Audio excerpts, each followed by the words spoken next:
ناديت بصدق ربا وعرفت بحق معنى كم مر العمر ولا أدري بحياتي ما معنى الله. أدركت الآن معانيها أسماء حسنى لعلا وتنور قلبي بصفات أوصاف ليست لسواه. إن مر العمر فمسكين عبد لا يعرف مولاه ما ذاق حلاوته أبدا من يجهل ربا سواه. ناديت بصدق ربا وعرفت بحق معنى كم مر العمر ولا أدري بحياتي ما معنى الله. اللهم لا علم لنا إلا ما علمتنا إنك أنت العليم الحكيم وزدنا علما وعملا وفقها یا رب العالمین. خب در ادامه بحث علائم قیامت بودیم. انشالله امشب علامت ها رو یکی یکی شروع میکنیم. تا اینجا مقدمه بحث بود. علامت های صغرا رو به ترتیب انشالله شروع میکنیم تا علامت های کبرا هم برسیم. خب اگر در یادتون باشه گفتیم علامت های صغرا اون علامت هایی هستن یا نشانهایی هستن که یعنی وقتی اتفاق میفته هنوز قیامت دور هست و یعنی باقی مونده، که در واقع به صورت کلی میشه گفت این علامت های قیامت در یعنی از جهت ظهورشون یا عدم ظهورشون که به وجود اومدن یا به وجود نیامدن به سه بخش گفتیم تقسیم میشه. یک دسته اونهایی که اتفاق افتاده و ما ازش عبور کردیم. دسته دوم اونهایی که اتفاق افتاده و ما درش هم هستیم، یعنی الان جاری و ساری هست و هنوز وجود داره.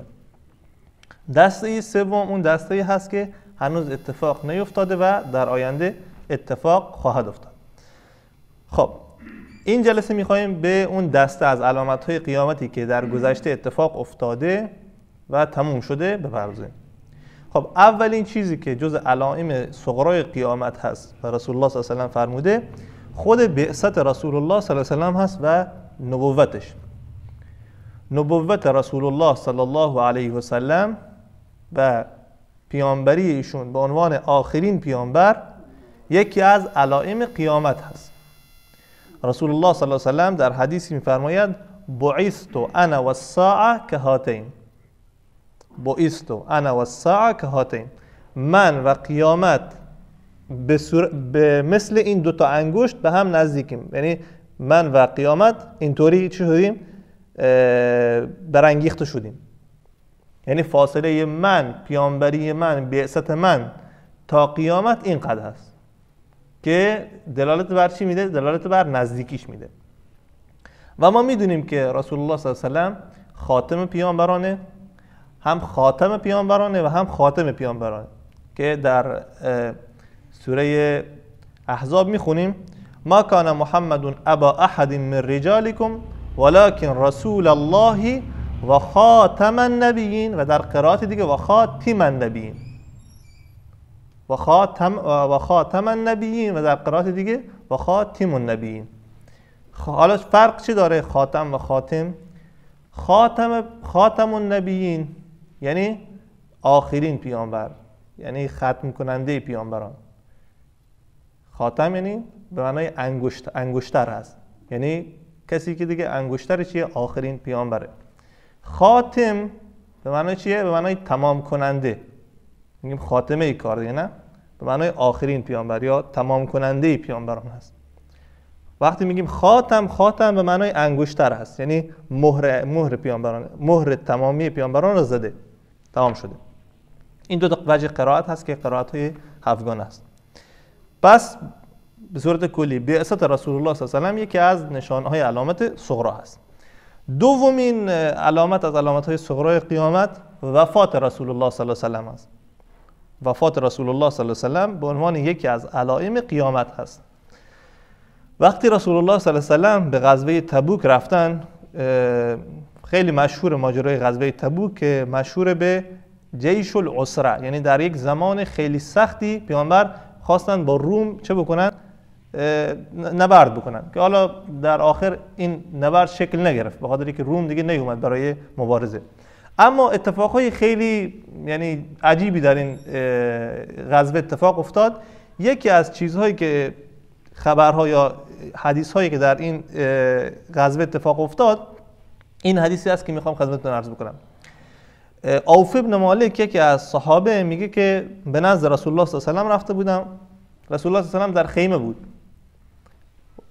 اجازه گرفتم که وارد بشم، بعد اجازه بهم داد و وارد شدم. بعد که صحبت کردیم به من یک تذکر داد یا یک حدیث رو گفت، یک چیزی گفت. فرمود که اعدد ستا بین یدی ساعه، 6 تا علامت رو در قبل از قیامت، پیش از آمدن قیامت در ذهن داشته باش. این 6 تا رو انشاءالله میگه. اولیش میگه که موت رسول الله صلی الله علیه و سلم یا وفات رسول الله صلی الله علیه و سلم به عنوان چه است؟ به عنوان یکی از علامت‌های قیامت، که حدیثش هم در صحیح بخاری هست. و رسول الله صلی الله علیه و سلم هم به صراحت قرآن دیگه هر انسانی وفات میکنه که به تبعش هم رسول الله صلی الله علیه و سلم به عنوان یک بشر از دنیا میره. و حالا در مورد وفات رسول الله صلی الله علیه و سلم انس میگه که انس رضی الله عنه میگه که وقتی که رسول الله صلی الله علیه و سلم وارد مدینه شد، همه چی از آمدن رسول الله صلی الله علیه و سلم به برکت ایشون انگار میدرخشید و نورانی شده بود مدینه. و بهترین روزی بود که بر مدینه یعنی گذشت. و روزی که رسول الله صلی الله علیه و سلم وفات کرد، روزی بود که انگار همه تاریکی ها بر مدینه سایه انداخته بود. اینقدر یعنی غم و اندوه بر مدینه فرا گرفته بود. سومین نشانه از نشانه‌های قیامت رو بگیم و تمومش بکنیم بس. سومین نشانه‌ای که باز در همین حدیثی که عوف ابن مالک روایت میکنه، فتح بیت المقدس هست، فتح قدس. در ادامه همین حدیث رسول الله صلی الله علیه و سلم میفرماید اعدد ستا بین یدی الساعه، اولیش میگه موتی، دومیش ثم فتح بیت المقدس، ثم فتح بیت المقدس، فتح شدن چی؟ بیت المقدس یا همون مسجد الاقصی. چون در زمان که رسول الله صلی الله علیه و آله وفات کرد، مسجد الاقصی به دست کی بود؟ به دست روم بود. به دست روم بود و هنوز فتح نشده بود. و عرض کردم که یکی از یعنی فواید اشراط الساعه اینه که ما به نبوت رسول الله صلی الله علیه و آله ایمان میاریم و ایمانمون بیشتر میشه. چون حادثه‌ای که هنوز اتفاق نیفتاده و بشری که سواد خوندن و نوشتن نداره و ابزار خبر دادن هم نداره از آینده، داره یه خبری رو میده که این خبر دقیقاً اتفاق میفته. و این یکی از نشونه‌های چی است؟ صداقت اون شخص است که داره از وحی سخن میگه و با یک منبع ماوراء الطبیعه چیه؟ در ارتباط هست. لذا رسول الله صلی الله علیه و آله این پیش بینی رو کرد و در سال 16 هجری در زمان خلافت عمر رضی الله عنه این حادثه اتفاق افتاد، فتح بیت المقدس، که حادثه مشهوری هست که عمر رضی الله عنه خودش رفت و این صلحنامه رو یا عهدنامه رو بست و آزادی رو در اونجا چیکار کرد؟ آزادی رو در اونجا به ارمغان آورد براشون و به همه اونهایی که در اونجا بودن، اهل کتابی که بودن، اجازه داد که در اونجا زندگی بکنن و زیر نظر حکومت اسلامی اونجا آزاد باشن. و این پس یک فتحش بود، فتح بیت المقدس در زمان عمر سال 16 هجری. دومین فتحی که اتفاق افتاد در زمان صلاح الدین ایوبی هست در سال 583 هجری یا 1187 که بعد از حالا اینکه بالاخره مسلمان‌ها فتح کردن، طی چندین جنگ صلیبی که اتفاق افتاد و پاپ و کلیسای مسیحی اومد مسیحی‌ها رو آورد و بیت المقدس رو گرفتن و اشغالش کردن، در سال 583 یک فرماندهی از فرماندهان بزرگ اسلامی به نام صلاح الدین ایوبی کردی اومد لشکریان اسلام رو جمع کرد و در جنگی به نام جنگ حطین که خیلی از غزوه‌های مشهور اسلام هست و ما متاسفانه یکی از چیزهایی که از ذهنها غافل مونده سیرت و تاریخ اسلامی هست. ما فقط به اسطوره‌های مثلا کجا نگاه می‌کنیم؟ اسطوره‌های مثلا غربی نگاه می‌کنیم که فلان کس اسطوره فلان جا بوده، فلان جا اسطوره داشته. ولی وقتی نگاه می‌کنید در تاریخ اسلامی کسانی داشتیم که انسان تعجب میکنه. کسی مثل خالد بن ولید داشتیم ما. کسی داشتیم مثل صلاح الدین ایوبی که در 2 جبهه در اون زمان جنگ میکردن و پیروز شدن. از یک طرف تاتار و مغول اومده بود به بلاد اسلامی لشکر کشیده بود و تارومار کرده بود. از طرف دیگه جنگ‌های صلیبی که کل اروپا هزینه کرده بود برای چی؟ برای اینکه اسلام رو نابود بکنه و بیت المقدس رو بگیره. در معرکه حطین میاد اینا رو بیرون میکنه و فلسطین رو دوباره یا قدس رو دوباره بدون خونریزی فتح میکنه. و پیش بینی هم که رسول الله صلی الله علیه و آله کرده این که در آخر زمان باز فلسطین فتح میشه و مسجد الاقصی فتح میشه و این باز یکی از چه هست؟ یکی از بشارت ها هست که فلسطین دوباره فتح میشه و قدس دوباره فتح میشه و از دولت غاصب صهیونیسم مسلمان ها دوباره بیت المقدس رو پس میگیرن و این بشارت ما باید در ذهن داشته باشیم. همونطور که 2 تاش اتفاق افتاده، سومیش ما هم ایمان داریم که اتفاق میفته، ولی نیاز هست که چی؟ که ما خودمون رو آماده بکنیم، ما خودمون رو مهیا بکنیم. یک تغییر تحول خیلی عظیمی در راه هست، یک تغییر تحول عظیمی در راه هست که ما خودمون رو باید آماده بکنیم.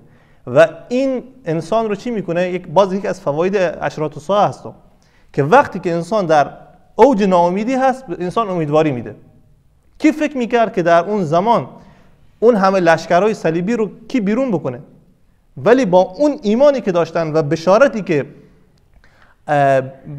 ایمانی که به بشارت رسول الله صلی الله علیه و آله داشتن اومدن و این کار رو کردن و اونا رو بیرون کردن. پس یک تغییر تحول عظیمی در راه هست، ما باید خودمون رو آماده بکنیم.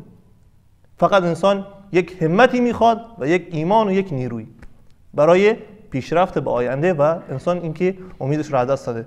با امید اینکه بتونیم این بشارت ها نیرویی در ما ایجاد بکنه برای پیشرفت و تقدم چی؟ امت اسلام. و صلی الله علی نبینا محمد و الحمد لله رب العالمین. ناديت بصدق ربا وعرفت بحق معناه كم مر العمر ولا أدري بحياتي ما معنى الله. قلبي قد أشرق بضياء مذ حلق بعظيم فضاه. أقترب بحب من كنف يملأني شوقا للقاء. اليوم أجدد إيماني وأرفرف طيرا بسماه وأجوب الأسماء الحسنى كي أعرف ما معنى الله.